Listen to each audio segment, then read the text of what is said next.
हे साधा दोरा, हिरवा दोरा घेतलाय मी आणि त्यानेच ह्या मोराला आकार दिलाय. हे असं, हे जे आहे पिसारा फुलल्यासारखं करून ठेवलं आहे ह्याला.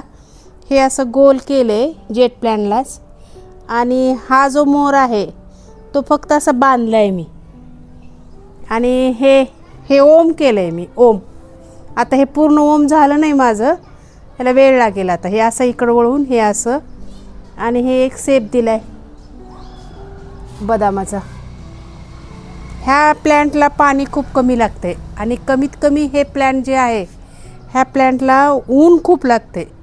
हे सावलीला येत नाही, ह्याला कंपल्सरी 5 ते 6 तास ऊन लागते आणि पाणी खूप कमी लागते. ह्याला पाणी जास्त टाकले की ते पानं पिवळे पडतात आणि गळून पडतं ते. बाकी खत वगैरे आपण जसं रेग्युलर दुसऱ्या झाडाला टाकतो तसंच टाकायचं आहे, फक्त ह्याला पाणी कमी टाकायचं. आणि ऊन मात्र ह्याचं खूप महत्त्वाचं आहे. ह्याला ऊन पाहिजे. पावसाळ्यात तर ह्याला की नाही असं वाकडी कुंडी करून ठेवावं लागते ह्याला, म्हणजे त्यातलं पाणी जे आहे ना निघून गेलं पाहिजे.